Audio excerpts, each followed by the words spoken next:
I'm going to get started.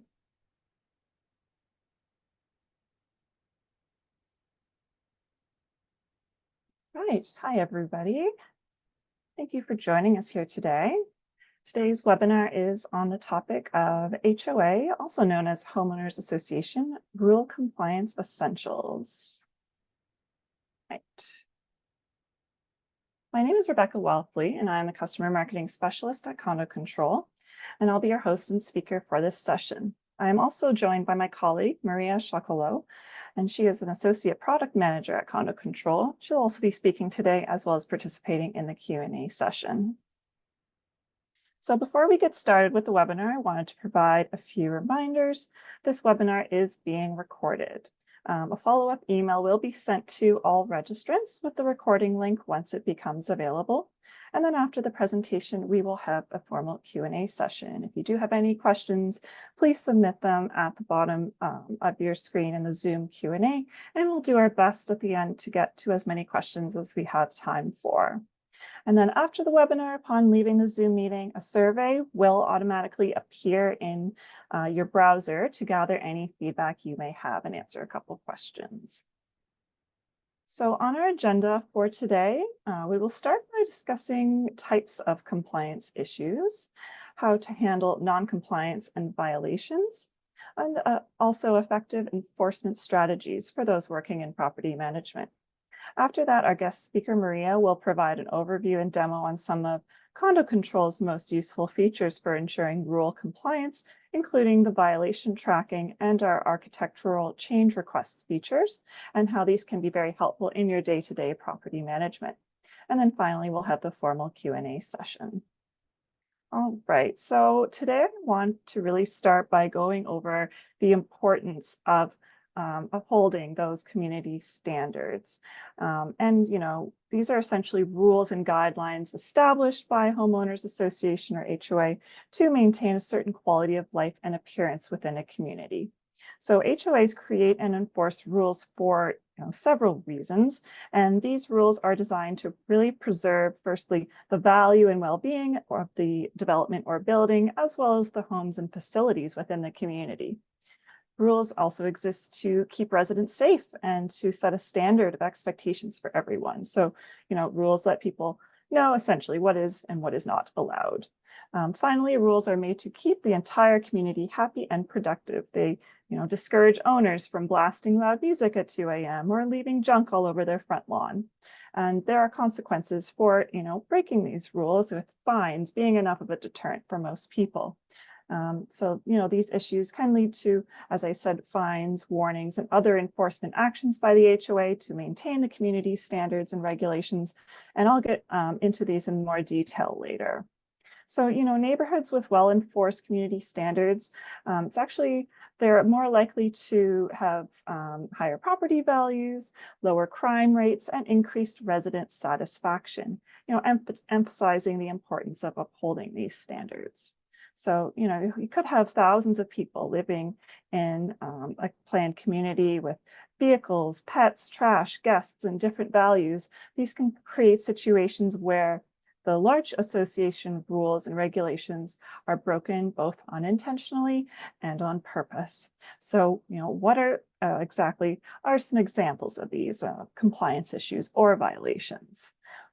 So let's go over, firstly, just to reiterate the definition of a violation. This refers to any action or behavior that goes against the bylaws or rules and regulations set forth by the HOA. Okay, so this could include parking violations, such as parking in restricted areas, having too many vehicles, or parking commercial vehicles and RVs in residential zones. Next, exterior maintenance and appearance. So homeowners often violate the HOA rules by failing to maintain the exterior of their homes, including lawns, paint, or overall cleanliness. Next, signage. So displaying unauthorized signs such as political signs, business ads, or unapproved decorative signs, including some holiday displays. It's really good to check the local and state laws, actually, when it comes particularly to political signs. And then rental restrictions. So violations related to renting out the property, such as not following the short-term rental rules or not registering tenants with the HOA. And then also pet violations. So issues related to pet ownership. They might include having more pets than allowed, not picking up after pets, or owning prohibited breeds, for example. Okay. All right, so some more types of violations, just a few more common types here include noise complaints, excessive noise from parties, pets, or other activities. Very common, something that people deal with that could just really disturb neighbors. Trash and recycling, so improper disposal of trash, recycling, or yard waste, including leaving bins out too long or not using approved containers. Unapproved vehicles, so keeping unapproved vehicles such as boats, trailers, or non-operational cars on the property or in common areas. And then speaking of common areas, the common area usage misuse of these, such as pools, parks, and clubhouses, or not following the rules for reserving and using these spaces. And then lastly, architectural modifications. So making changes to the property's exterior without HOA approval, such as adding structures, fences, or landscaping modifications.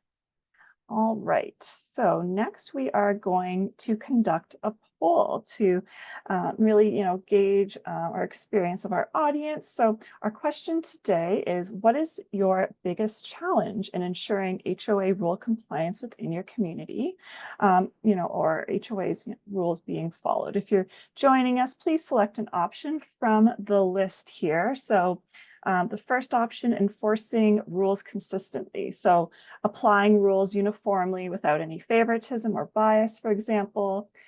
Second, handling rule violations effectively. This could include, identifying, documenting, and addressing rule violations effectively. And then maintaining architectural standards. So ensuring all homeowners adhere to the established architectural guidelines. And then educating homeowners. So, keeping homeowners informed about the importance and benefits of compliance. And then lastly, the legal and financial enforcement. So managing, the legal and financial aspects of rule enforcement. Okay, so let's give everybody a minute to answer. Looks like at the moment, the enforcing rules consistently and handling the rule violations effectively are in the top. Okay, so just to reiterate the difference. So, enforcing the rules, without favoritism or bias, consistent, and then handling the violations, actually, addressing these rule violations. Okay, so interesting. We have a tie between those top two. Okay. Very interesting. All right, everyone. Thank you for your participation in the poll. Just give there we go. Awesome. Okay. So we have results here. All right, you can all see the results of the poll. So interesting. Enforcing the rules consistently and then handling the rule violations effectively seem to be the top two. Okay. All right, everyone. On to the next here. With that, I'd now like to go over the topic of handling non-compliance and violations, including, some effective enforcement strategies. So, it is tough to keep up with the ongoing violations, especially if you're managing a large community. So, we suggest that for administrators and property managers, familiarize yourself with the rules. You can't expect your residents to know the bylaws and rules if you yourself aren't sure of what they are. So, we suggest to take time to read over your HOA's governing documents on a regular, perhaps quarterly basis. While no one expects you to memorize every rule, but you should be familiar with them so that you know where to look or when you need guidance on how to handle a specific issue.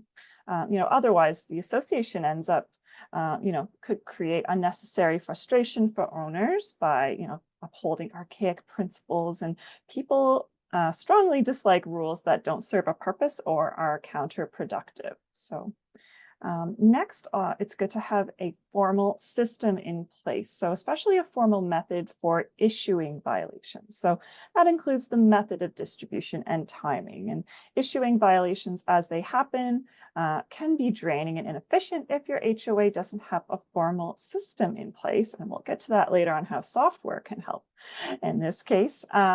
So large HOA communities, first, you can give a verbal and or written warning to someone who just needs a reminder about rules and regulations, starting off. However, if the association finds that more action needs to be taken, then they use, as I said, a violation management as a system to facilitate fair and consistent rule enforcement. So violation notices, they really need to be consistent and predictable. And, it's good to give recipients of the violation, they must be given a reasonable amount of time to correct the issue before it is escalated. Now, some states do have laws that govern how and when notices must be given and what details they contain, how they must be delivered or served, etc. And then, in other states and provinces, they have less formal requirements. But all in all, it's the governing documents should determine how notices must be given. All right. So next, so we are on to the strategies for enforcing HOA rules and preventing violations in the first place, starting with regular communication. So regularly communicate the rules to residents, whether, especially when there's updates or changes. So whether this be through emails, newsletters, community meetings, digital platforms like Condo Control, all useful channels for this communication. Next, clear documentation of rules. So ensure that all HOA rules and regulations are clearly documented and easily accessible to all residents. So you can, if you want, print out and distribute copies of these documents for each homeowner. But that can be costly and isn't very eco-friendly. So a better alternative is to post the documents online. So ideally, these would be stored in something like a file library or on the association's website. You could also email your homeowners digital copies of the documents so that they always have a copy on hand. If possible, send owners a notice of any rules that are coming into effect, rules that have been amended, or rules that have that will become important once every 3 months. So again, quarterly is suggested. For example, when so you could send out a notice in early spring to remind homeowners about landscaping rules, for example. Okay, so next, a fair warning system. So you really want to implement a system of warnings that allows residents to, again, correct violations before more severe consequences are applied. So, for example, a first violation might result in a written warning. Subsequent violations could escalate to fines and other penalties. So when written well, a warning letter can act as a gentle reminder to the homeowner. Sometimes they might not have even been aware that the rule that they broke existed, or they might have simply forgotten about the rule. But either way, sending a letter before issuing a violation shows the homeowner that the HOA can be reasonable and compassionate. So furthermore, the homeowner is more likely to comply with the rule if they've received that friendly warning first. A violation notice never sits well with anyone, even if they have committed the offense. It can be a bit jarring, but yeah, having that first friendly warning first is good. And depending on your comfort level, you could also have a conversation with the homeowner. Talk to them, allow them to ask questions. And when you do that, you could try and mitigate the problem right then and there. Now, if the offense is serious, then a warning letter is probably not appropriate, but many small violations can be addressed this way. Okay, so proactive education. Now, we suggest if if you host, workshops or info sessions, this could be helpful for residents to understand, especially the reasons behind certain rules and how they benefit the community and the consequences of non-compliance. Okay. And then finally, fines. So the use of fines, while, fines should be used judiciously, they serve as very much a tangible deterrent for rule violations, and ensuring that fines are reasonable and escalated appropriately helps enforce the rules, again, without creating undue hardship or resentment. All right, so, really implementing these strategies can, again, help maintain a harmonious living environment while ensuring those community standards are upheld. Okay. Yes, so property managers often encounter, they could encounter any legal regulatory hurdles when enforcing certain community standards. And, there's conflicting, state or province laws. There could be ambiguities in the HOA bylaws. So as a last resort, legal action may be necessary for severe or repeated violations. If someone is purposefully breaking the rules and is ignoring the violation notices and fines that you've sent, the board may have to take legal action to address the problem. And it's not something any board wants to do, but you can't allow a homeowner to brush the rules aside. So really check your governing documents to see, if the association can recover costs, and it can, it's important to also just consult with legal counsel to ensure that any actions taken are within the law and the rights of the residents are protected. So if a homeowner knows that they may be on the hook for the association's legal fees, as well as any fees that a judge orders them to pay, this could be enough to persuade them to pay the outstanding fines instead. Okay. All right, so once your board has established the system for issuing and resolving violations, the next step is to create a system for how to track and manage all of these violations coming in. So large HOA communities need to keep track of these offenses, especially if they're repetitive. And it's hard to keep on top of possibly hundreds of violations that are taking place in a large HOA community, and update different statuses of these respective violations, especially if the association is using regular mail service to send a notice, everything's delayed. So this is where online software comes in, like Condo Control. So this can really help automate this tedious process and reduce the time you spend logging details by hand. Ultimately, the best way to reduce violations in your community is to make it easier for residents to follow the rules in the first place. So, making these processes more convenient is a great start. And Condo Control has the unique features to do just that. So the violation tracking feature is what we're going to start with in terms of discussing. And I must say that both of these features can be used for both HOAs and condos, okay? So next, for violation tracking, I'm just going to go over some of the key benefits. So the violation tracking feature, really this is used to log, track, and manage those violations that occur in your community, including condos, as I said.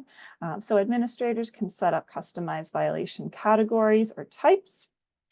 You can log violations based on noise, parking, landscaping, pets, and more, so customizing it. And these categories within the system can be edited or deleted instantaneously. So everything is very quick. And not only, does the software give you control to, program the violation processes and procedures, you can also send personalized notice directly to the offending homeowner. So provided that your association allows you to send violation notices electronically, you can easily deliver a warning letter or notice to a designated unit or individual. So there's no need to print or mail any paper copies. And the resident also has the opportunity to respond to the notice or ask any questions they may have. And all of these transactions are securely saved on Condo Control's cloud platform. So if you do ever need to review a previous conversation with a resident, you can easily find it, okay? And residents can also, not only do they have the opportunity to review and respond, they can pay for the monetary fines online. So, you don't have to spend the extra time chasing homeowners for checks. With the online tool, violations can be resolved in a day. So as the status of a violation, progresses, also you can, see, and update the issue with a couple of clicks and see, is it open, pending, close. You can set each violation to that, so you can keep track. And you may request to be notified every time a new violation is created or updated by another administrator, so that you're always aware of when new issues arise and when those outstanding violations are resolved. Okay, and then you can also view all registered violations from a list. Very easy to see, very comprehensive, and monitor, which issues have been taken care of. There's also due dates. They let you know how much time a resident has to remedy an issue. And then violation data also can be used to create customized reports. This is very helpful to, to help inform future decisions and keep, helping you stay on top of the, day-to-day tasks, but also, providing you with some insightful information that will assist you with the long-term planning. And, the system automatically tracks how many times a type of violation has been documented for each unit or house, so that you can easily see if a resident is having difficulty abiding by a certain rule. And then you can run this report to see which violations occur most frequently, or when they are most likely to be committed even. So using this data, you can really make decisions about how to reduce, ultimately, the number of violations that occur in your community.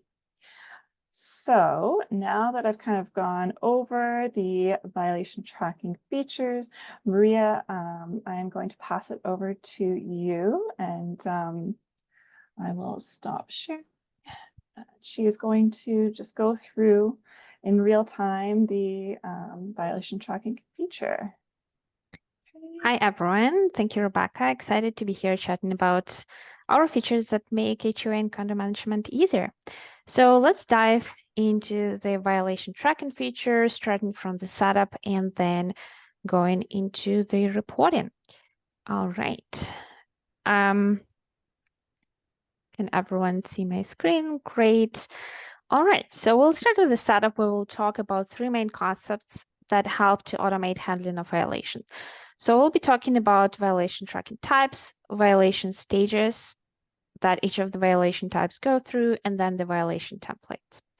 So the core of the violation tracking feature is the violation types. You may create as many violation tracking types as needed, and after that, attach multiple stages that each of the violation goes through. So when we talk about violation stages, we obviously want to talk about multiple stages here. So you might start by sending the friendly reminder to the violator, then probably a second notice, and potentially, forward it to the voting by your violation committee, eventually impose a charge, and finally send a thank you if the violation is finally closed. When it comes to each of the stages, there is a couple of things that will help you to automate. So we're allowed to set up a number of resolution days that allow you to automatically pre-populate the due date for the violation. We also allow to set up a voting for one or multiple stages of a violation. And, when you set up the voting, you can select the recipients of the voting, which can be always flexible, be it a board of directors or your violation committee. And we also additionally allow to introduce the payment component for your violation. Now let's switch to the last concept that we're discussing, which is the violation template. So the purpose of the template is essentially to allow you to set up, either the macro that can automatically pre-populate based on the violation stage that, the unit is in, And additionally, as a last step, we also allow you to add the printable templates that you can use if you want to print the violation with all of its detail and automatically merge some of the information like, the resident's name, detail, subject to violation, maybe make your template a little bit nicer with a footer and header, and then mail it to the resident. So this is pretty much everything for the setup. Now we'll switch to the actual violation list page. So this is where you would be logging the violation, tracking their status, and have the high-level overview of the state of violation in your community. So you can see how many of the violations are past due.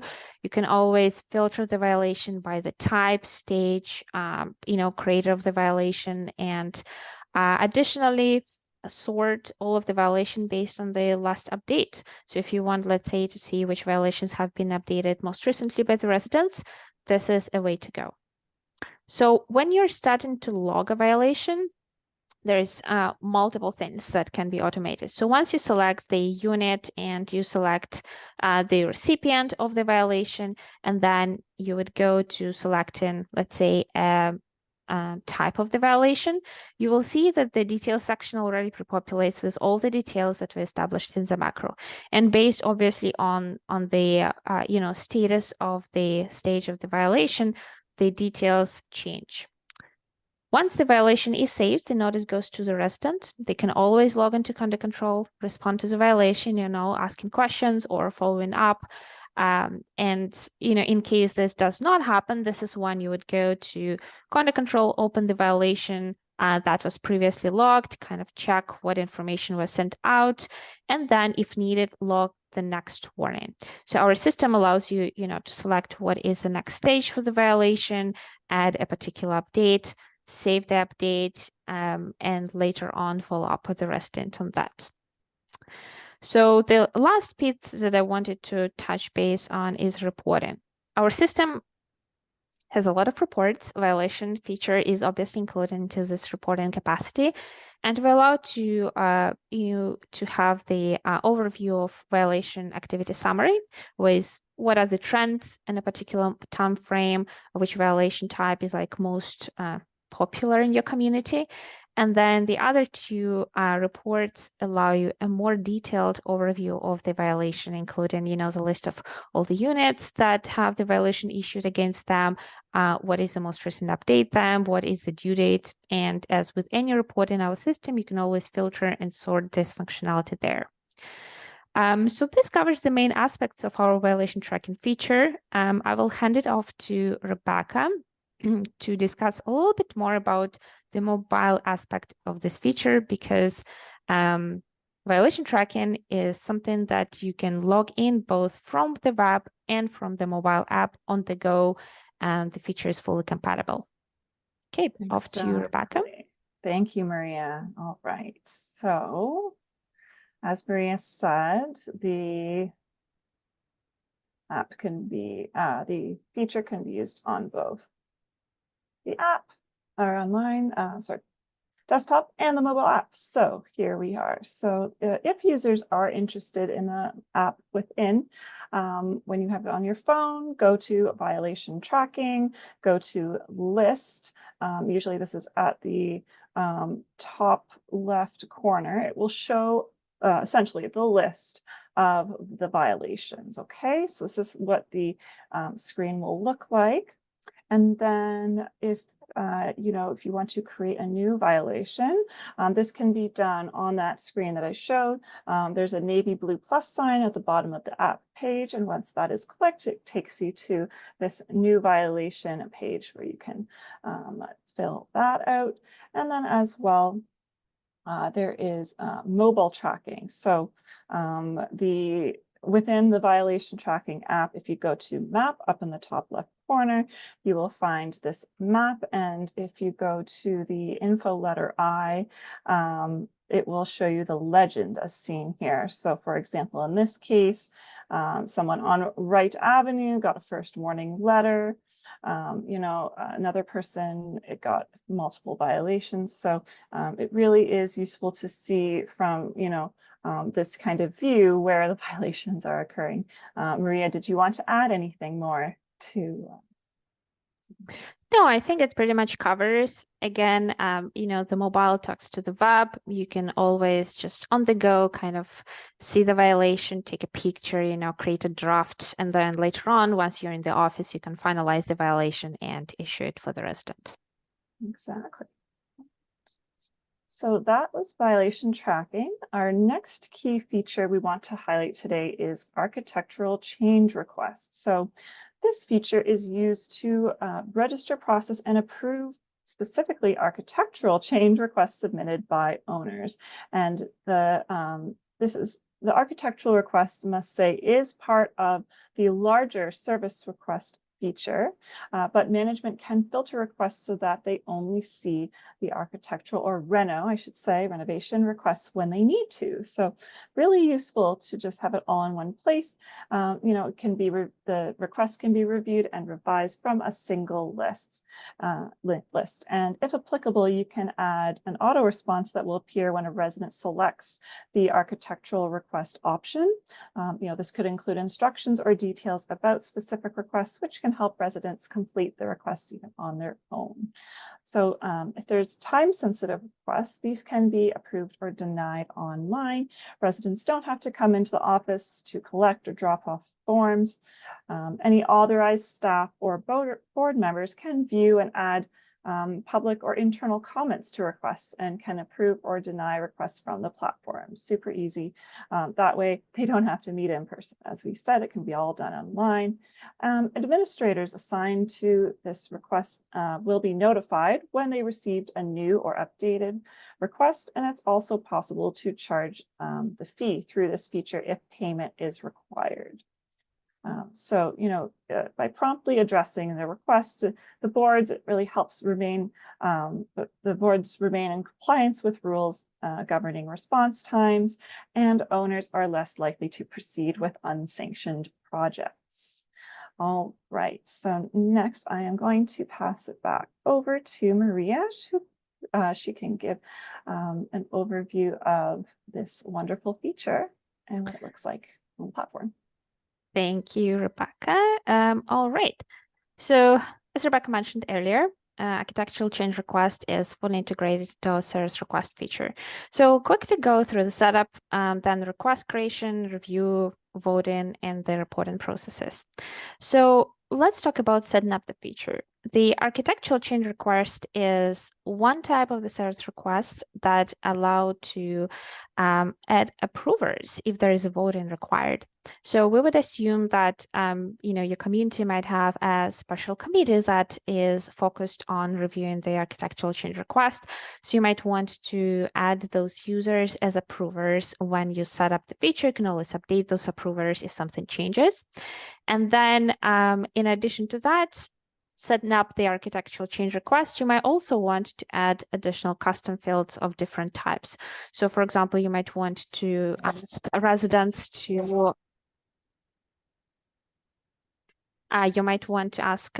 to submit a design blueprint or probably enter a date of construction. So let's dive into the actual creation of the requests. So this is the landing page where administrators typically go to when they want to review all of the requests that are incoming. And I will just demonstrate how this request creation will look like from administrative standpoint. There wouldn't be a big difference between the way how residents create it versus administrators. It's just, if resident comes to your office and brings all the documents printed out already, you may want to do a favor and create a request on their behalf, in a digital form. So here we go. We select the architectural change request form. We select, who is the recipient, and then we see all of the fields pre-populated that are specific to a request. Once all of them are filled in, the acknowledgement is marked. This is when the request goes into the review. And this is where I want to focus on the actual approval process. So you may see that in my community, I want two users, two administrators to review the request. And each of the requests would have this small snapshot of information around who has reviewed, who approved, who declined the request, and who is yet to respond. So if I'm the approver, I will see the option to either approve, decline, leave a comment, and then save this update, which will automatically update the snapshot and send notification to anyone else involved in the approval process. So this information in terms of the approval is obviously not visible to the residents. It's only for the administrators who can see this information. And once the decision is taken on the architectural change request, it is when the administrator might want to send a public update to the resident informing them about the final decision. When it comes to the reporting, let's say, your community want to keep a track of how many architectural change requests are coming over time or retrieve some of the old information. This is the section in our reporting feature where you can go to pull the information about architectural change requests. You can always filter the information on the reports based on the request type and get all the information, exported into Excel, maybe send it out print for your annual or quarterly meetings and get the information from there. All right, so this concludes the demo for the architectural change request, and back to Rebecca. Thank you, Maria. All right, everyone. And we will back to, let's find where we're at here. We're going to sum up the presentation. Okay. All right, so wrapping up this presentation component of the webinar, let's just review some of the key takeaways here. Okay, so importance of HOA community standards. This ensures resident safety, preserves value of buildings and facilities, and encourages a proactive and collaborative approach with residents. This can help enhance the compliance efforts. And then handling non-compliance and violations, as I discussed about, some of the strategies for enforcing rules and preventing violations in the first place, including the regular communication with residents, clear documentation of rules, having a fair warning system, and use of fines. And then we also went over use of software to help with violation tracking and architectural change requests. So the condo control platform has these useful features. And we really hope that this session was an educational one and provided some key tips and strategies necessary to uphold those community standards effectively. All right, if you are interested in our next webinar, before we get to the Q&A, just wanted to let everyone know this will be held on Tuesday, July 30th. It's on the topic of hybrid meetings. So the title is Maximize Community Participation with Hybrid Meetings, and is also accredited by the CMRAO for 1.0 credit if you are in Ontario. So you can register for this event at events.condocontrol.com. All right, and I'll also ensure that you can register in the post-webinar email. So when we send out the recording link, everyone will receive it. Okay, everybody. So that concludes our presentation component today. Thank you so much, Maria, for being our guest speaker. We're now going to start the Q&A session. So as I said, if you do have any questions, please submit them in the Q&A function of Zoom at the bottom of your screen. So unfortunately, we are not able to address any raised hands question. Please submit your questions into the Zoom chat, okay? Okay, here we go. A lot of questions about so the cost associated. So this is a feature. Maria, if you want to, do you want to take these questions on the additional, as a core or premium feature, if you want to provide some more info about Sure. that. So violation tracking as well as the architectural change request are part of the premium package. It's not included in the core package. Yeah. Okay. Okay, this question is from Deepak. If I put the violation ticket for, say, unit 123, will the residents from the unit be able to see that? Thank you, Deepak, for the question. Absolutely, you can select the recipients of the violation. So whenever, you're selecting the unit, our system pre-populates the list of all the users in that unit that have access to the violation tracking feature, and you can direct the violation to a particular user. Okay, this question is from Anne. When logging a violation notice, the violation date and time is required to be entered. However, this information does not show on the actual notice that is sent. What is shown is the violation logging date and time, which confuses the resident as they assume the logging time is the incident time.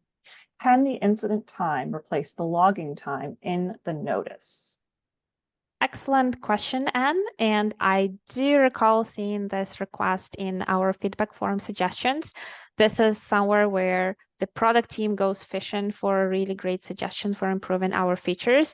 So the answer right now is it is not something that we're allowed to customize. Unfortunately, our templates are designed to just have a very specific number of information.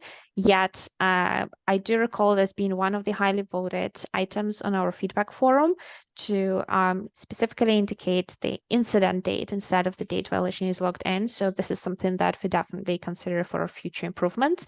And in the meantime, I have seen other communities, occasionally putting it very boldly inside the details or even subject of a violation. Thank you, Maria. Thank you for the question. All right, next question from Francis. My recollection of change requests is that, quote, public is the default setting. Can that be changed to internal? Okay, Francis. So this is a great question as well. We do have a workaround to allow certain administrators to only post in the internal comments. This is all tied to permissions where, if you disable the permission to post public comments, it means that your administrators, for example, board of directors that do not ever want to communicate directly with residents will be only able to leave the internal comments. However, if we are talking, more about administrators that communicate both with internal administration and residents and want to, switch between what is the default option, then unfortunately we do not have the selection for that. Yet, any communication regarding the approval of an architectural change request by default is going as an internal comment and is never communicated or visible to residents. Next question from Randall. Does the service request, when approval of board is required, does it specify the names of approvers, or can, say, approval be granted if only 2 board members vote, or must all members vote? So this is something that is very specific to each communities, right? What our system allows is to set who needs to approve, and this is where the snapshot comes into play, displaying who has approved, who has not yet approved, who, decided to abstain from voting. And based on each HOA community, this is where you make a decision collectively on what is considered for the architectural change request to be approved. So in some communities, it must be 100% of everyone who's selected as voters. Other communities I have seen being more flexible with allowing some of the voters in absentee, for example, to be bypassed and not participate in the voting. Another question from Anne. Another challenge I have is the status of the violation notice. The only option when sending a notice is save as draft or save as open. When sending reminders or warnings, we would like to save as closed to skip the step to having to go back into the notice to save as closed. That's an interesting question. I would assume that we're here referring to a violation that is already open, but there is a need to send a particular update and, for example, save it as closed. We can definitely look into the improvement of that. or maybe even ask a little bit more in details about this question, because even when you are send in a reminder or just an update to a particular violation state, the option, the violation is present there. So I might want to dig a little bit more into this use case to answer it in more detail. Okay. So this is kind of a general question, Maria, from Jum Web. They ask, how do you incorporate owners without email or internet access? So we do get this question frequently on how to encourage adoption of the software. And what are some of the techniques that you found to be most effective in this case? That's a very interesting question, and I would say that other more popular features that I used way more frequently, like announcements, or something more specific to condos, package tracking features, are including the ability to send notices via SMS or voice messages.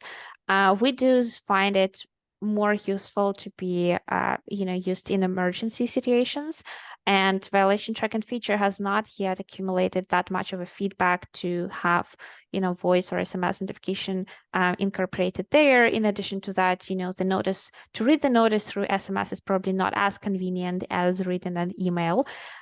However, what our violation tracking feature allows to do is just save the notice on conduct control just for tracking purposes, to have a record of that, and then print violation notice using our template, which allows you to very quickly populate every information that you entered in our system, dump it into the template that you already have with all the merged fields, print it out, and mail it to the recipient. And you can always attach the printed template into the violation so that you can have a record of what exactly is the notice that you have mailed later on to the resident without access to internet.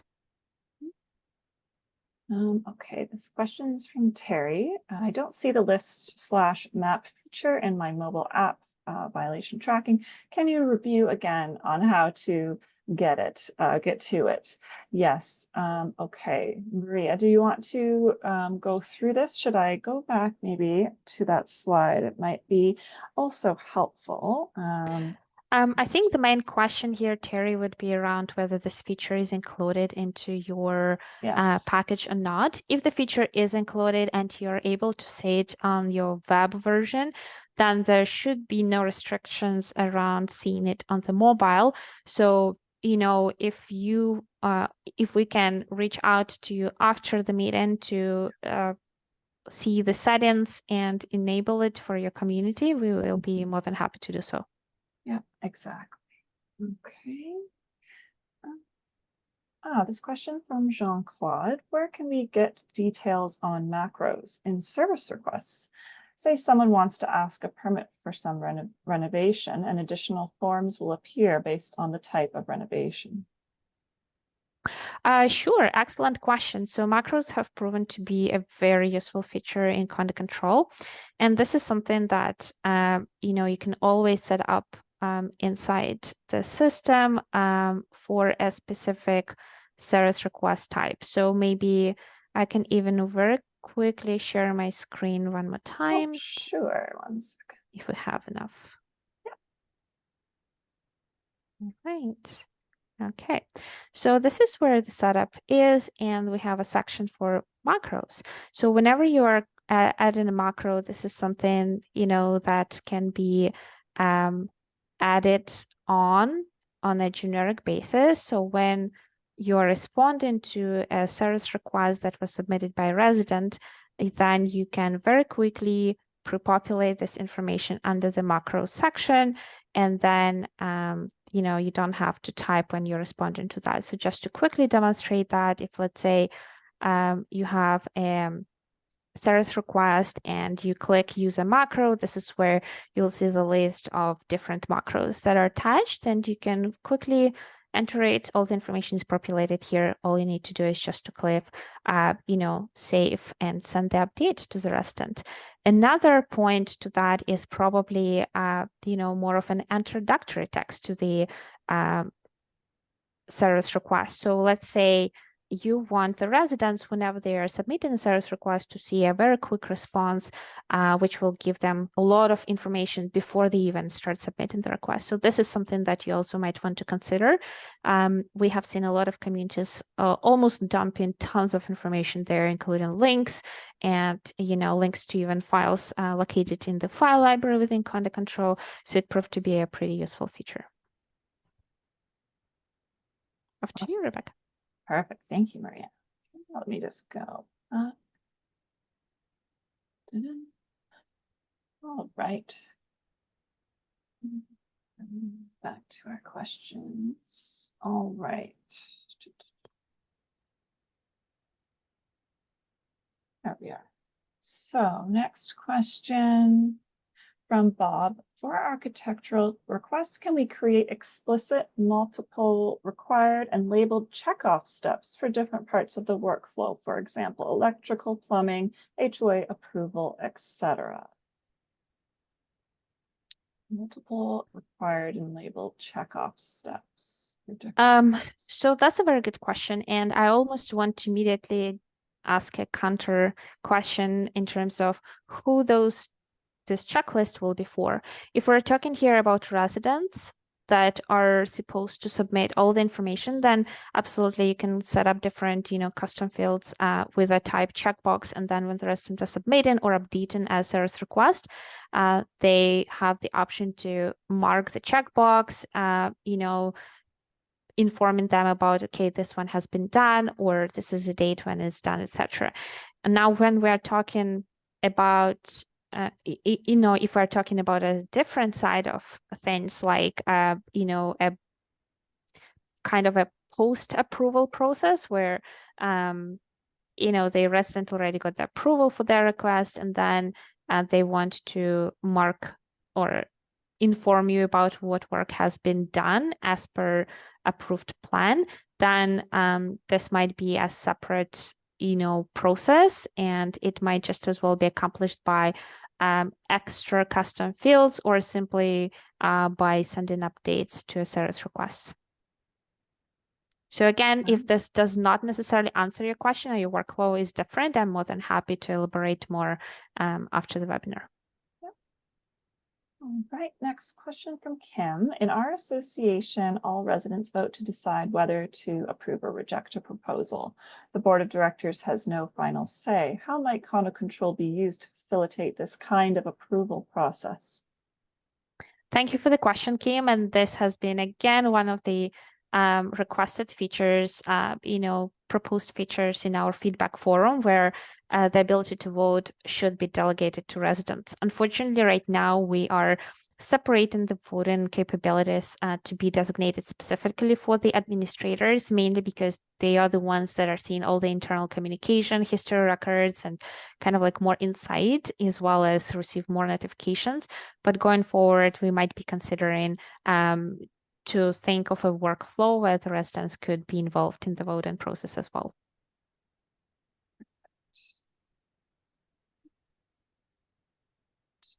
Right, next question from Cher, navigation question. How do you open and maintain all the tabs across the top of the screen where you can jump to different Content Control views? I think that is a question more related to my presentation. If I understand this question correctly, I love to save time. I do not want to wait even 2 seconds for the page to load. That's why I chose to just have multiple tabs open.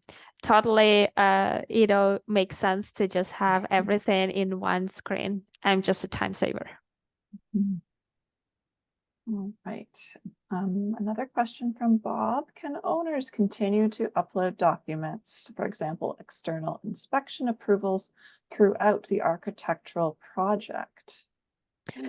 Yes, they totally can. It depends on how you set up different, documents that the resident must submit. So again, if you set up a particular information to be mandatory before the request is submitted, then obviously the resident must have to submit all the documents prior to submitting the request. Yet you might set up some of the fields for uploading certain files to be optional, which allows residents to submit the request without filling out some of the custom filled information and then follow up and update it after the fact. Right. Next question. Deepak is asking, I was just testing the violation tracking when I go on to select stage, does not show anything. Can you help? So you may not have, as Maria said, the violation tracking feature activated, correct? If they are not seeing it, that's most I think likely. Deepak is seeing the feature. It's just that they're not able to set up the stages because the stages have to, be included into a set of groups. So I would be more than happy to send a follow-up email explaining a little bit more, or connect you with a CSM in case you have one dedicated to your workspace to help set it up. It shouldn't be a quick process. It should be a super quick process. Exactly. Okay. Next question, and I think we'll probably just take one more question before we sum up. So this is from Floor. How can I differentiate a vehicle or beautification violation? So yes, the different types. Okay. I assume that's what you mean, Floor. Maria, I guess it's maybe inputting into the violation, custom types is what they're asking. Yeah, I would probably want to get a little bit more information about that, but it looks like different violation types that can be set up. Yeah. Okay. And then I'm just going to quickly answer the questions here about the, can you please provide the date again? I'm assuming you are asking about the webinar. It is Tuesday, July 30th from 12 p.m. to 1 p.m. Eastern time. And it's on hybrid meetings. And then yep, that's all good there. Okay, everybody. So that concludes our question period today. Thank you, everybody, for joining. If you have any questions, feel free to reach out to us, send an email to customersuccess@condocontrol.com. You can also reach us at 1-888-762-6636, and be sure to check out our website, condocontrol.com, for more resources. All right. We appreciate everyone joining us for today's talk. And again, after the Zoom meeting ends, a short survey will appear in your browser. So if you don't mind taking time to fill this out, we would greatly appreciate any feedback. All right. Have a great rest of the day, everyone. All right.